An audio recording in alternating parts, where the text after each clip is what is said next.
Hello दोस्तों। अभी मैं आज घूमने के लिए आया हूँ कन्ना डैम। ये जापान में ओकिनावा प्रीफेक्चर में डैम है। तो ये वीडियो मैं बना रहा हूँ सिर्फ इतना बताने के लिए कि यहाँ का जो AQI है, एयर क्वालिटी इंडेक्स, वो 3 है।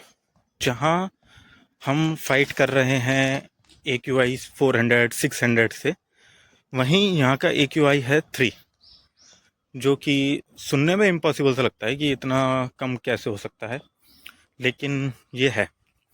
और मैं कुछ व्यूज़ अभी शेयर करूँगा या कुछ वो शेयर करूँगा कि यहाँ पे कितना सही है, कितने अच्छे से मेंटेन किया हुआ है। और ये बहुत पुराना डैम है, ये अभी का डैम नहीं है, ये बहुत पुराना डैम है।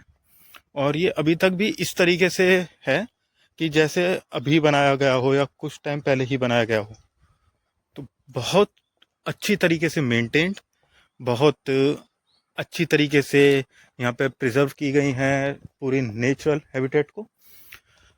तो लेक, आर्टिफिशियल लेक के ऊपर ये बना हुआ है, जहाँ से फिर एक नदी निकलती है और जो समुद्र में जाके मिल जाती है। तो अभी मैं दिखाता हूँ आपको कि कितना सही व्यू है ये।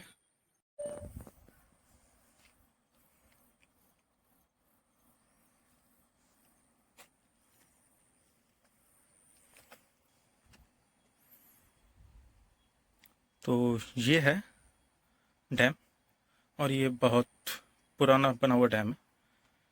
और ये जिस तरीके से बना हुआ है वो अपने आप में एक आर्किटेक्ट का बहुत अच्छा नमूना है। ज़्यादा बड़ा डैम नहीं है, बहुत छोटा सा डैम है, लेकिन जिस तरीके से मेंटेन्ड है वो सबसे ज़्यादा इम्पोर्टेंट चीज़ है। जो ये मेंटेन्ड है, जिस तरीके से ये बना हुआ है, जिस तरीके से यहाँ पे साफ़ सफाई रखी जाती है। और आपको ये जान के बहुत हैरानी होगी कि यहाँ पे कोई भी एम्प्लॉय नहीं है इस टाइम। स्टिल ये साफ़ है, यहाँ पे कोई सिक्योरिटी नहीं है, यहाँ पे कोई गार्ड नहीं है, यहाँ पे ऐसा कुछ नहीं है कोई आके आपको रोके किसी चीज़ के लिए या कुछ। यहाँ पे आई थिंक हम सबको पता है कि क्या नहीं करना चाहिए और इस चीज़ को किस तरीके से हमें लेना चाहिए, किस तरीके से एंजॉय करना चाहिए, वो हमें पता है। तो उसी सिविक सेंस पे ये चीज़ यहाँ पे चल रही है। लेकिन जो सबसे बेस्ट चीज़ है वो है AQI। तो जो यहाँ पे AQI है 3, वो सबसे अच्छी चीज़ है।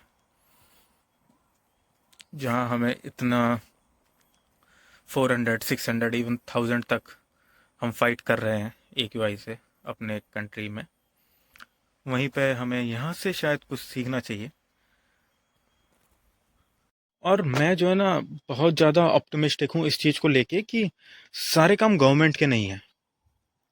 अगर, हाँ, मैं सपोर्ट करता हूँ, मैं गवर्नमेंट को पूरी तरीके से सपोर्ट करता हूँ कि वो एफर्ट लगाती है, लेकिन मैं सपोर्ट नहीं करता हूँ उस गवर्नमेंट को जो कि हमारे मुद्दे नहीं उठाती है।